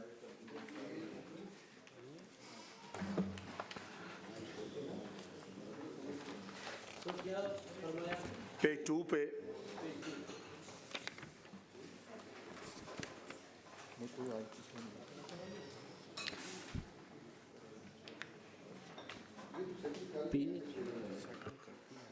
हो गए सर सेटल पेज 22 पे ये नंबर 2 पे थे सर 2 3 पे दोनों पेज 22 सर पहले 9 पैरास तो हम सेटल हो चुके हैं सर हमने रिकमेंड किया था अभी सर कह चुके थे इसके ऊपर ठीक हो गए जी अभी आप थे उन 5 पैरा में से कौन से पे हैं सर ये 22 पेज है सर जी सर ये चकवाल का एक पैरा है सर 14.4.11 सर जी जनाब over payment of sales tax का सर ये पैरा था 24.872 मिलियन का सर मैं सर दोबारा पैरा पढ़ता हूँ सर इसमें जो सिचुएशन ये थी कि एक टेंडर हुआ था जिसकी एडमिनिस्ट्रेटिव अप्रूवल जो है वो PWP वालों ने दी थी क्योंकि ये ज़्यादा अमाउंट का एक टेंडर था सर हुआ इसमें ये कि जब टेंडर हुआ तो उस वक्त जो रेट लिए गए उस वक्त जो चीज़ें टेंडर में कॉल की गई थी उन पे सेल्स टैक्स नहीं था एग्जम्प्टेड था जब ये टेंडर कॉल हो गया तो in the mean time federal government ने उन चीज़ों से एग्जम्पशन टैक्स की वापस ले ली और टैक्स रेट जो है वो दोबारा से लगा दिया अब सर जो फॉर्मेशन थी वो दोबारा से PDWP के पास गई और उसने कहा कि अब हमें बताइए कि हम क्या करें हमने जो रेट लिए थे टेंडर में वो तो बगैर टैक्स के हैं अब सर फॉर्मेशन के पास 2 अल्टरनेटिव थे या तो वो क्वैश कर देती उस सारी बिडिंग प्रोसेस को और नए रेट्स ले लेती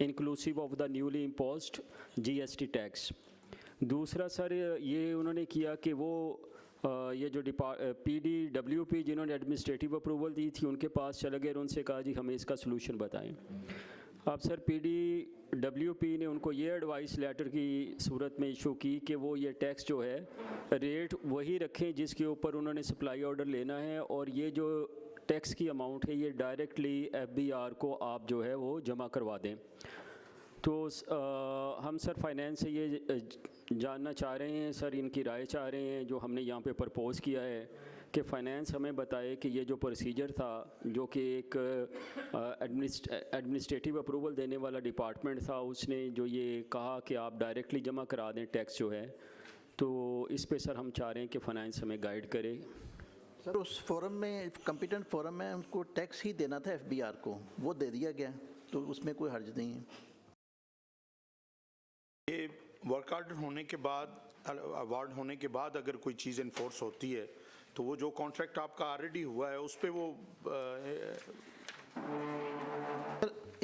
इन्होंने टैक्स की अमाउंट वेंडर को नहीं दी कि वो टैक्स जमा कराएगा आगे बल्कि FBR को डायरेक्टली पे कर दिया है तो बात तो एक ही थी कि जो शेयर था FBR का वो पहुंच गया और कॉम्पिटेंट फोरम के कहने पर किया नहीं जब इन्होंने टेंडर अवार्ड किया उस वक्त वो टैक्स था या नहीं था उस टैक्स नहीं था तो फिर जब वर्क ऑर्डर हो गया या इम्प्लीमेंट हो गया उस पर तो फिर इन्फोर्स भी तो नहीं होना चाहिए था ना नहीं सर उसके बाद वाले पे होता है सर स्कीम दोबारा गई थी ना फोरम पे रिवाइज होने के लिए चेयरमैन साहब जब एक चीज़ तय हो गई है साइन हो गए हैं एग्रीमेंट हो गया है तो उसके बाद तो मेरे ख्याल में गुंजाइश नहीं बनती है रिवाइज होने के लिए स्कीम जब दोबारा गई थी विच मीन्स कि जब वो टेंडर हुआ हम रिवाइज स्कीम की बात करेंगे ना तो उस वक्त ये टैक्स एप्लीकेबल था टेक्निकली तो फिर आप पिछले को छोड़ देना जब रिवाइज हो गया और वो अप्रूव हो गया तो मीन्स कि जब वो अप्रूव हुआ तो टैक्स एप्लीकेबल था वो रिवाइज की सिचुएशन थोड़ी सी डिफरेंट है that was not the full amount नहीं होती उसमें जो सेविंग आई होती है उस अमाउंट को रिव्यू करते हैं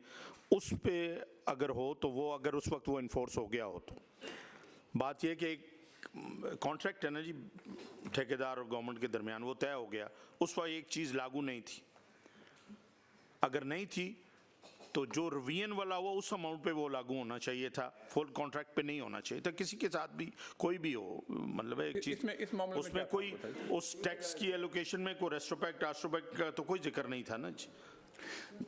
स्कीम जब आप रिवाइज कर रहे हैं तो PC1 रिवीजन में चला गया ना सर, तो हर रेट्स रिवाइज हो जाते हैं। सर PC1 तो रिमेनिंग अमाउंट पे रिवीजन पे जाता है ना सर। लेकिन जब आप एक्चुअल अमाउंट लगा देते हैं और उसमें सेविंग होती है, बिलो टेंडर हो, तो जो सेविंग अमाउंट होती है उसका वो रिव्यू होता है ना सर। सर देखना ये है वो रिवाइज होता है ना, होल अमाउंट वो प्रोजेक्ट तो नहीं रिवाइज होता ना सर। देखना ये है कि रिवाइज होने से पहले क्या कुछ अमाउंट खर्च हो चुकी थी, क्या वो सारी स्कीम रिवाइज हुई? अगर सारी स्कीम रिवाइज हुई उससे पहले कोई अमाउंट खर्च नहीं हुई थी, फिर तो इट शुड बी डीम्ड कि वो जब एग्जीक्यूट हुआ तब वो टैक्स एप्लीकेबल था।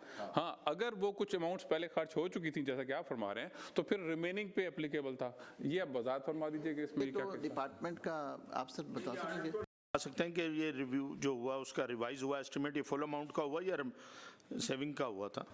नहीं सर, ये फुल अमाउंट का सर, ये इन्होंने दोबारा गए उनके पास सर, बाकी फर्दर डिपार्टमेंट इसको सर्टिफाई कर देता है सर। तब हम ये नहीं कह सकते, तब हम ये नहीं कह सकते कि उस वक्त एप्लीकेबल नहीं था। अगर वो पूरा रिवाइज हुआ तो मींस वो एप्लीकेबल उस वक्त था।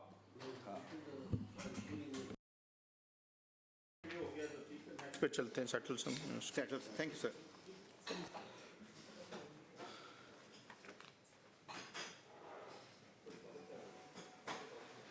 जी ऑडिट से नेक्स्ट वन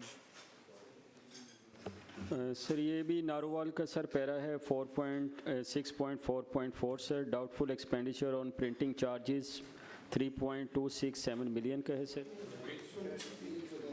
अच्छा सॉरी सर, ये मैं एक सफ़ा आगे ले गया था। ये सर गुजरात से है 3.4.4 सर। जी मैं वही पेज 22 पे बोल रहा था। Loss to government due to purchase of medicine at high rates, ये सर 11.340 मिलियन की सर अमाउंट थी। पैरा जो है सर केप्ट पेंडिंग डायरेक्शन ये थी, relevant record in support of the departmental contention to be got verified by audit within 7 days under intimation to PAC। ये sir हमने इस पे वेरिफिकेशन करना थी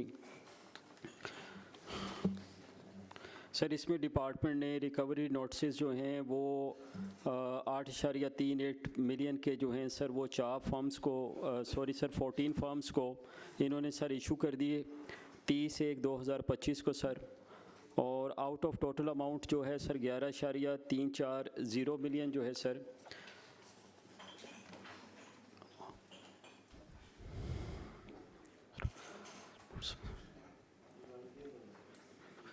सर इसमें जो STCA का STAC का डिसीजन आया, उस डिसीजन में सर ये कहा गया कि an amount of rise 8.381 million जो है विद इन ये जस्टिफाइड है, ये रिकवरी होनी चाहिए और विद इन 1 मंथ जो है वेंडर से ये रिकवरी करना थी।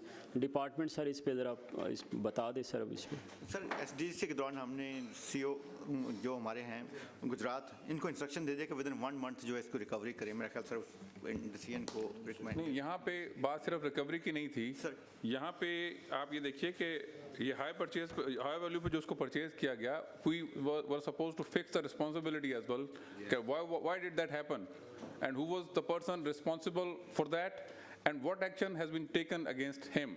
क्योंकि ये तो वही बात हो गई ना कि आप चोरी पकड़ी गई तो वापस कर दो, ना पकड़ी गई तो दाव लग गया, चलते रहेगा। ऐसा नहीं है, ये तो क्लियर कट क्राइम है ना। अदनान भाई, इस पे क्या डिसीजन ली थी हमने? फिक्स करनी थी सर, ये वेरिफिकेशन के लिए था सर। अब हमने वेरीफाई कर दिया है सर, ये अमाउंट रिकवरी होनी है, तो सर अभी आपकी तरफ से डायरेक्शंस आनी है सर इस पे। रिकवरी होनी है मींस के जो इसमें इरेगुलरिटी थी वो प्रूव होगी ना, होगी। जी sir. Who did it, who was the person responsible for that? बस सर ये अब आपकी तरफ से डायरेक्शंस आएंगी सर, जो भी आप चाहेंगे। इसको तो ओवरलुक नहीं किया जा सकता sir. I would strongly recommend कि अगर हम ये करते रहेंगे तो फिर तो हम एनकरेज करते रहेंगे चोरों को।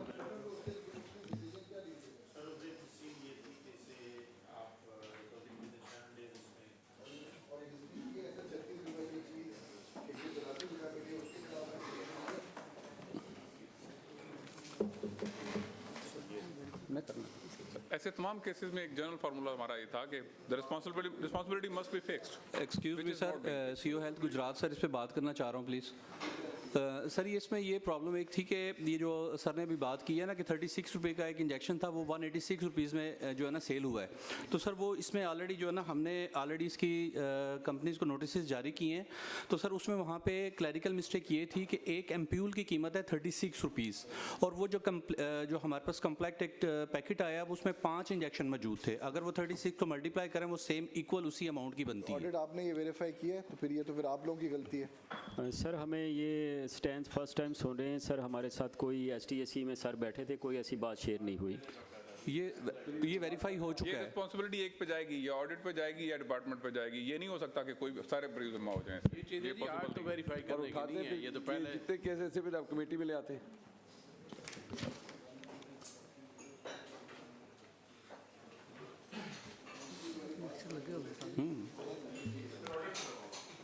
सर मादर सर मैं मिस्टेकन था सर। ये जो कह रहे हैं वो हमने वेरीफाई कर दिया है, उस अमाउंट को हमने रिड्यूस कर दिया है और बाकी की जो है वो सर 8 पॉइंट जो है वो सर हम लोग इसमें करें 8.38 मिलियन जो है। Not the question, please try to understand the question.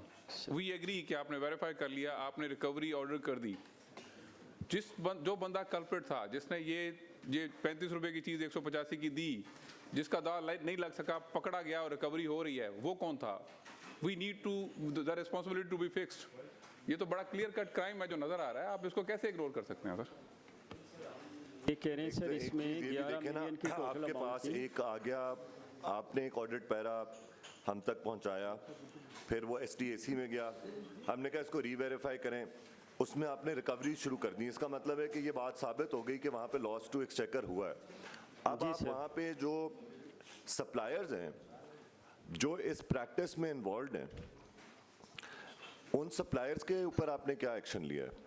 जो लोग उस प्रोक्योरमेंट कमेटी में थे उनके ऊपर क्या एक्शन लिया है? जो इंटरनल ऑडिट के लोग थे उनके ऊपर क्या एक्शन लिया है? सर इस पे आपने डायरेक्शन देनी है सर। हमने तो रीवेरीफाई किया सर एक स्टैंड्स को, उसमें हमने देखा कुछ अमाउंट जो है वो वेरीफाई हो गई, उनके पास सर इसका प्रूफ था। बाकी जो 8.3 मिलियन समथिंग है वो हमने कहा कि वो इरेगुलर है, उस पर सर आप जो डायरेक्शन देंगे। बिल्कुल, ये आसिफ साहब की बात 100% ठीक है। सॉरी चौधरी तारिक गुजर साहब, कि एक गुनाह सरजद होता है, अगर वो पकड़ा जाए आप पैसे जमा करा दें और काम चलाते रहें। इस तरह नहीं हो। एक्सक्यूज मी सर, उसमें पैसे जमा नहीं हुए सर। उसमें यह है कि जो रेट का जो था ना 1 एम्प्यूल रेट वहाँ पे परचेज ऑर्डर पे लिखा गया हुआ था, जो कि जब उन्होंने बिल भिजवाया उस पर जो एम्प्यूल्स का जो एक डब्बी होती है जिसमें 5 इंजेक्शन थे, उसमें उस इंजेक्शन की टोटल अमाउंट 185 लिखी गई थी। सर ये मिस्टेकन क्लैरिकल मिस्टेक थी कंपनी की तरफ से। आपकी हम बात कर रहे हैं अब 8.381 जी सर मिलियन, वो तो आपकी बात होगी ना। टोटल पैरा था पहले 11 मिलियन का मेरा ख्याल है, वो इन्होंने रिड्यूस कर दिया। वो आपके एम्प्यूल की प्राइस मैं समझ गया 184 रुपए ही बनती है सर। बाकी ये है बाकी जो 80 लाख रुपए 83 लाख रुपए जी वो हम तो उसकी बात कर रहे हैं अभी। सर उसके लिए भी हमने सर कंपनीज को लेटर्स दे दिए हैं, नोटिस सर उनके जवाब आ चुके हैं तकरीबन 3 से 4 कंपनीज के।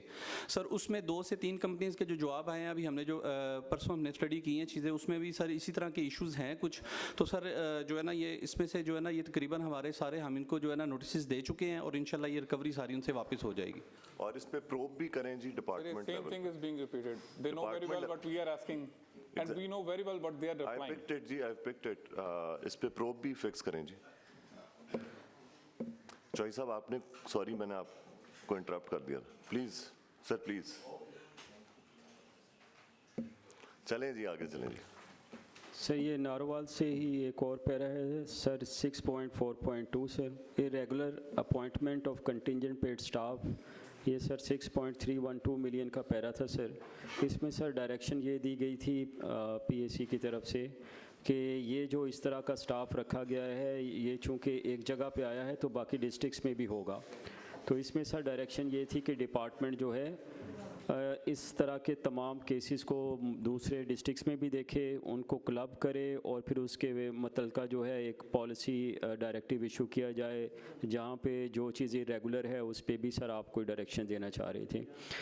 अब सर यहाँ पे जो हम लोगों ने सर देखा है, हमारे साथ डेटा शेयर किया है डिपार्टमेंट ने, इसमें सर जो उकाड़ा, सरगोदा, अटक, नारोवाल और हाफसाबाद जो हैं सर यहाँ पे भी वैक्सीनेटर हायर किए गए थे।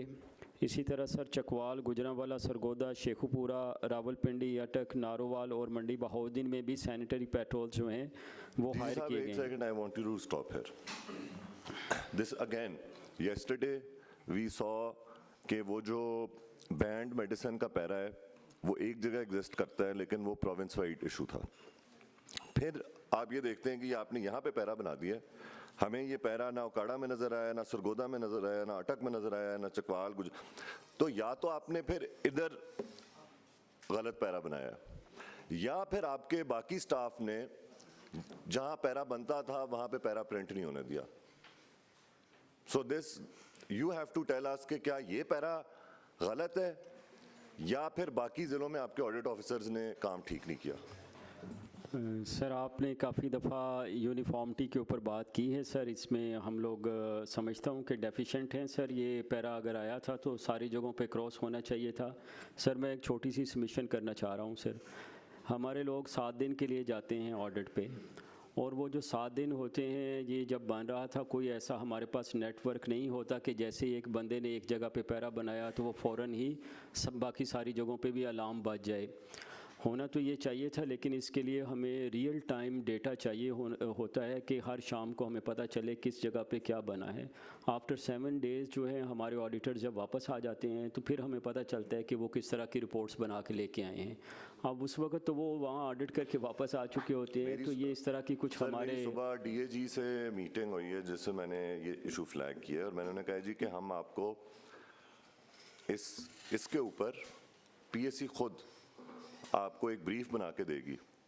कम से कम अब 3 से 4 पैरास तो ऐसे हैं मेरे जहन में जो मैं अभी आपको ज़ुबानी बता सकता हूँ कि जहाँ पे हमने डायरेक्शंस ऐसी दी हैं कि इंफॉर्मेशन कलेक्ट करके हम आपको बताएंगे कि जी या ये पैरा गलत है हमें बताएं या फिर बाकी ज़िलों में पैरा भी बनना चाहिए था। And this I hope that you will use this to develop a manual, to develop an information sharing system कि अगर सूबा पंजाब के महकमे ने कोई डायरेक्टिव लिखा है तो वो जाता है to all CEOs of DHS। फिर then if the para relates to a province wide directive, notification, instruction, memo, whatever, then that automatically should alert your officers. It is common sense कि it must have happened in other districts, and if it is justified and everyone else took the same step तो फिर वो para नहीं बनता। अब वो ज़्यादती आपने की उनके साथ जो अटक वाले थे शायद कि उन्होंने बैंड दवाइयाँ ज़ाया कर दी। अब वो पैरा हम भी टाइम हमारा भी ज़ाया हुआ, डिपार्टमेंट का भी इतना ज़ाया हुआ, कंप्लायंसेस में, फलाने में, SDACs में। तो ये भी इसकी भी एक वैल्यू है। ये जो हम टाइम स्पेंड कर रहे हैं ना, ये सारा जो लोग बैठे हुए हैं जूम पे इधर उधर, इसकी भी एक मॉनेटरी वैल्यू है, टाइम वैल्यू ऑफ मनी है। उसको भी ज़रा इन अकाउंट रखें कि हम गैर ज़रूरी पैराज और अब ये मैं एक आपके ऑफिसर की परफॉर्मेंस रिपोर्ट पढ़ रहा हूँ जिस पे हमारे एक मेंबर ने एतराज़ उठाया था। आज सुबह DG ऑडिट वर्क मुझे परफॉर्मेंस एवेल्यूएशन रिपोर्ट दे के गए। उस परफॉर्मेंस एवेल्यूएशन रिपोर्ट का नंबर 1 मैट्रिक ये कि आपने पैरास कितने बनाए हैं। तो मतलब फिर वो लोग पैरे इस चीज़ पे भी बना देते हैं कि जी इसने तहरीर सीधी नहीं लिखी हुई, इसने तहरीर टेढ़ी लिखी हुई है, तो ये समझ नहीं आ रहा कि ये ऊपर वाली लाइन है नीचे वाली लाइन है। एक हमने ऐसा पैरा देखा। तो Paris for the sake of Paris I think are not what we intend to achieve.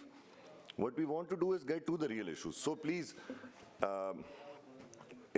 इस पे अब ज़्यादा टाइम ज़ाया ना करें, महकमे से पूछ लें अगर ये बाकी जगहों पे हुआ है, जस्टिफाइड था, ठीक हुआ है तो फिर इसको सेटल करें, लेट्स मूव फॉरवर्ड। सर ये हमारे साथ जैसे ही डेटा शेयर करेंगे सर, ये बाकी जगहों पे भी सर उसी तरह जो है इरेगुलर सर अपॉइंटमेंट्स हुई हैं जो हमने चैलेंज की थी।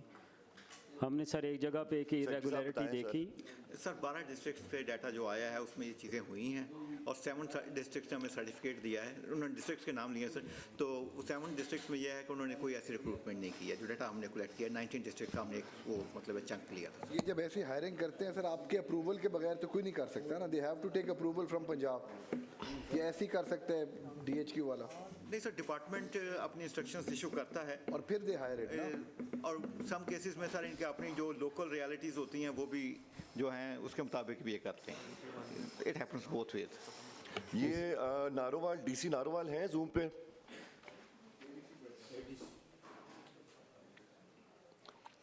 नारोवाल डीसी या उनके रिप्रेजेंटेटिव मौजूद हैं वहाँ पे?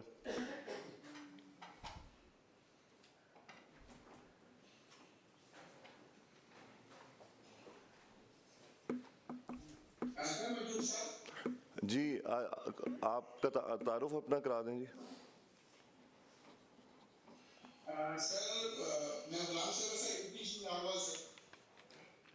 डीसी नारोवाल है, नहीं है साथ?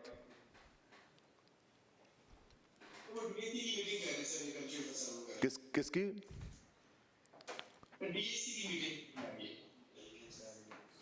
अमन कमेटी की? अच्छा, डीआईसी।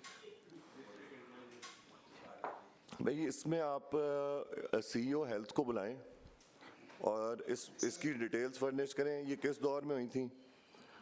ये 2022-23 में शायद हुई हुई हैं, ये 21-22 में हुई हैं। पैरा नंबर है आप 6.4.2। और हमें बताएं कि ये उस वक्त सीईओ कौन थे, उस वक्त के इनकम्बेंट कौन थे, और क्या ये यहाँ पे इन्होंने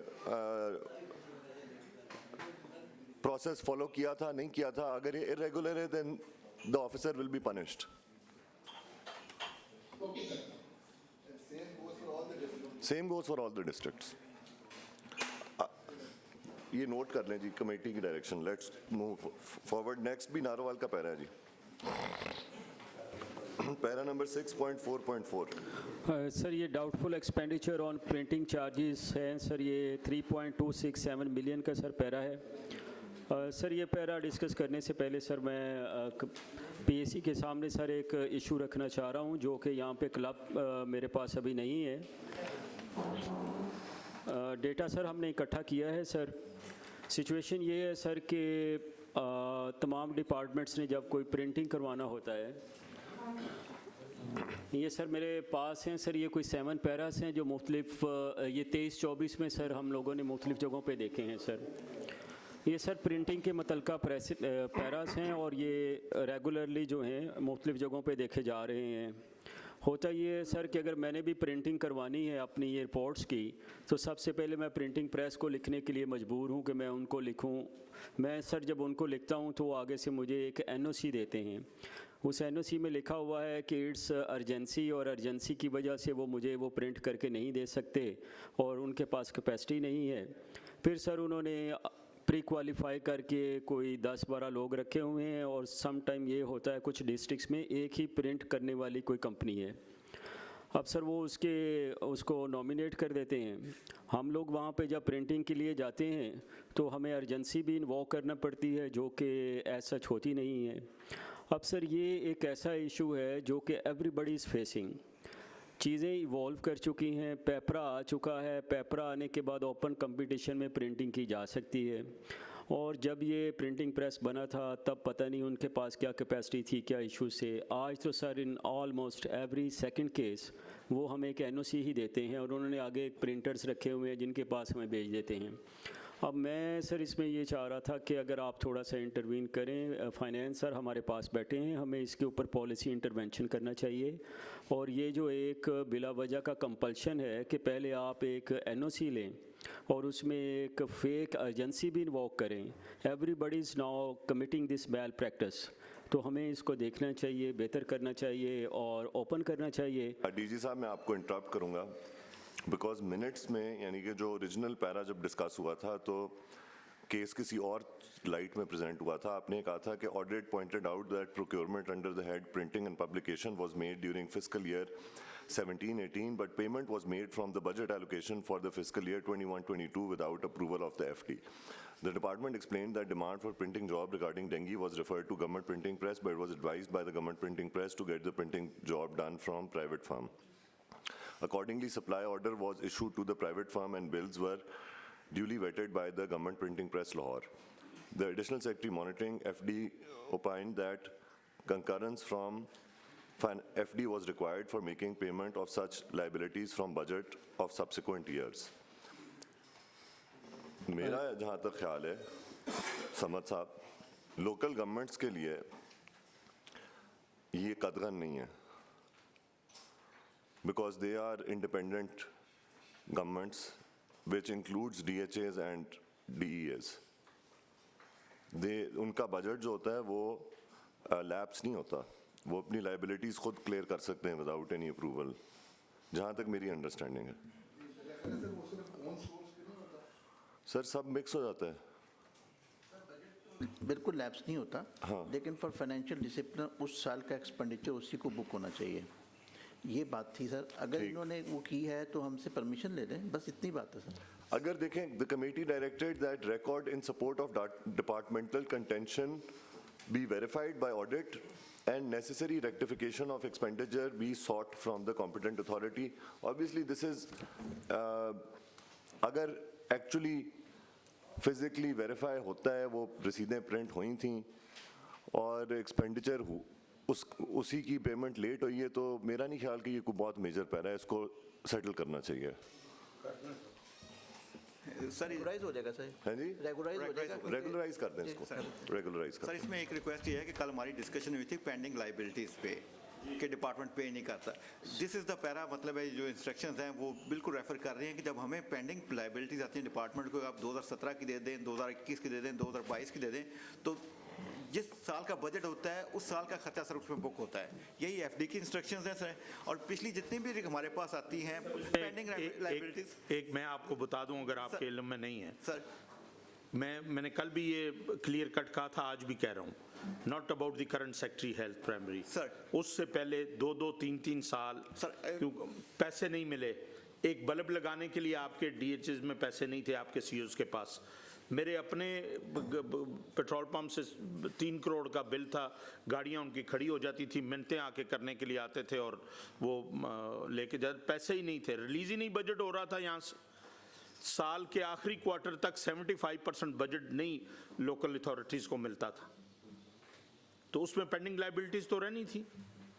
sir I agree to this thing कि जो पेंडिंग लाइबिलिटीज रहती हैं। मैंने जो आपसे बात की वो मैंने 24 इसी फाइनेंशियल ईयर की बात की थी कि इस फाइनेंशियल ईयर के भी करोड़ों के हिसाब से पेंडिंग लाइबिलिटीज चल रही हैं, लोग धक्के खा रहे हैं। 6 के पीछे वो प्रोब हो गई, चेक हो गया, हुए हैं, उस पर लेटर भी आ गए, लेकिन आपके डिपार्टमेंट से अभी तक कोई एक्शन नहीं हुआ। सर एवरी सच केस जिसमें ये चीज़ होती है पेंडिंग लाइबिलिटी, हम उसको कहते हैं कि जी प्रोब करके हमें भेज दें, ताकि हमें जो pending liability, then we send it to the finance department for to make the payment. और फाइनेंस डिपार्टमेंट अगर हमें कंकरेंस दे देता है तो हम उसको पेमेंट कर देते हैं सर। अदरवाइज नहीं, मतलब है कि सर वो हमारी मजबूरी है कि एज पर फाइनेंशियल डिसिप्लिन जैसे बाकी पैरास के को डील कर रहे हैं उसी तरह इसको डील करके इशू नहीं, इतना बड़ा इशू नहीं है। हाँ ठीक। ये आखिरी जो 3 हैं ये हमने लिस्ट ऑफ रिमेनिंग पैराज, पहला है inadmissible drawal of annual increment 12 lakh रुपए। PAC का डिसीजन था responsibility should be fixed in recurring cases of over payment, और कंसोलिडेट करें सारे cases. Recovery has been effected and verified, और 7,23,000 की बाकी रहती है। और इस पैरा की बेसिस पे मेरा ख्याल है हमने वो कंसोलिडेटेड प्रैक्टिस शुरू की थी शायद 13.42 की बेसिस पे। The matter is under process. तो एक तो इसकी रिकवरी पूरी की जाए, और फिर वही जो सिमिलर नेचर के पैरास पे हमने डायरेक्शन दी है वो इस पे भी अप्लाई होगी, बट एक दफ़ा कंप्लीट होगी फिर हम आगे जाएंगे। जेलम का आप कह रहे हैं द केस इज सब जुडिस इन ड्रग कोर्ट। जी, इसमें यह है कि तमाम बिल्स जो है ना डिस्ट्रिक्ट अकाउंट्स ऑफिस से क्लियर होते हैं। वहाँ पे अब ये है कि व्हाट्सोएवर इट इज़ हैपन्स, वो बिल में अगर बजट नहीं भी होता या मुतलका हेड में भी नहीं होता तो वहाँ पे एक वो जो प्री ऑडिट वहीं पे होता है, और वो वहाँ पे बिल जो है ना क्लियर हो जाते हैं। वी नीड टू, जैसा मैंने कहा कि हमने सेक्रेटरी फाइनेंस को लिखा है कि क्या नाम है कि जी ये जो हमारे आपके डिस्ट्रिक्ट अकाउंट्स ऑफिस हैं, हाउ कि जब आपका किसी हेड में बजट ही नहीं है तो उसका आप चेक कैसे काट देते हैं। तो sir I will request PAC कि जी वो डायरेक्शन डिस्ट्रिक्ट अकाउंट्स ऑफिस को भी कोई हो जाए कि they should not be doing, जिस हेड में पैसे नहीं हैं उसके बिल की पेमेंट ना हो। सर उसमें पेमेंट हो नहीं सकती, आज के ऑनलाइन सैप के अंदर बजट जाता है तो ज़ीरो बजट के ऊपर पेमेंट हो ही नहीं सकती।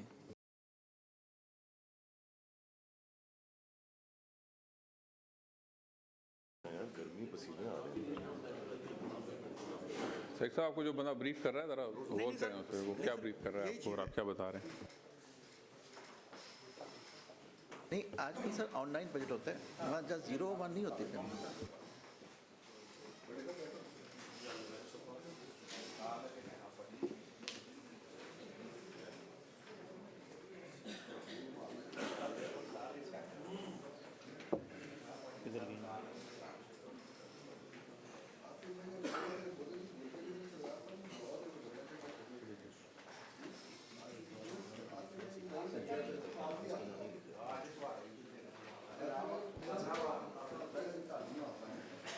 जी सर, ये फिर इसमें क्या डिसीजन हुआ जी? सर ये तीनों पैरे जो हैं सर ये अभी पेंडिंग है सर, और इसमें सर फिल्म वाला तो ये लेट द कोर्ट डिसाइड जी, इसको तो ख़त्म करें ना, ये फिर लिस्ट में फिर शामिल, जब कोर्ट फैसला करेगी तो फिर जी होगा, ये मेरे आपके इख्तियार में सब जुडिस है जी सर, इसे ख़त्म करने अगले पे आए। सर लास्ट में सर एक रिपोर्ट है जो अभी पेंडिंग है sir. The para was kept pending. Sir ये फाइनेंस से हमने व्यू पॉइंट लेना था फाइनेंस का। हाँ, रिपोर्ट सबमिट कर दी सर, CM PSC सेक्रेटरीट में भी सबमिट कर दिया, महकमे को भी भेज दिया। हमारे पास नहीं सर, इस पर कॉपी नहीं है, मैंने उसमें 2 पैरे थे, इससे ज़्यादा नहीं थे और सिमिलर नेचर के थे, उस पर महकमा हमें से रेगुलराइजेशन के लिए लिखेगा। सर फाइनेंस को भेजते हैं रेगुलराइजेशन के लिए। वो फाइनेंस को भेजने थे रेगुलराइजेशन के लिए, अगर होगी ये नहीं तो भेज दें ताकि रेगुलाइज हो जाए। मैं ये बात सुनो बेटा, ये स्पेशल सेक्रेटरी साहब को देंगे। ये सर मैं आपको भेज रहा हूँ, ये पेंडिंग लायबिलिटी की जो वहाँ से होके 12 की आपके डिपार्टमेंट के पास आई है, अभी तक पेंडिंग चल रही है। ये अटक वाले पे क्या डिसीजन दिया देखें चेयरमैन साहब, ये रह गए जी? हो गया जी, बस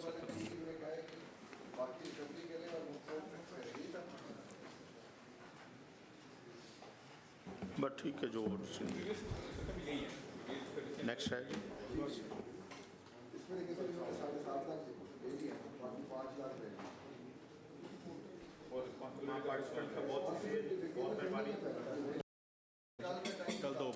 कल 2 बजे जी सर इसमें साउथ का जी। सर इसमें रिक्वेस्ट ये थी DG खान जी सर जी सर DG खान सर, इसमें रिक्वेस्ट है कि नंबर ऑफ डिस्ट्रिक्ट्स हमें बता दें कि कितने डिस्ट्रिक्ट को बुला लें। कल जो अदनान साहब डिस्ट्रिक्ट्स हैं तो नंबर ऑफ डिस्ट्रिक्ट बता दें, कल जो उन्हें सर करने कंप्लायंस के थोड़े से पैराज है सर, बस कल कंप्लाइंस के पैराज हैं थोड़े से। हाँ जी,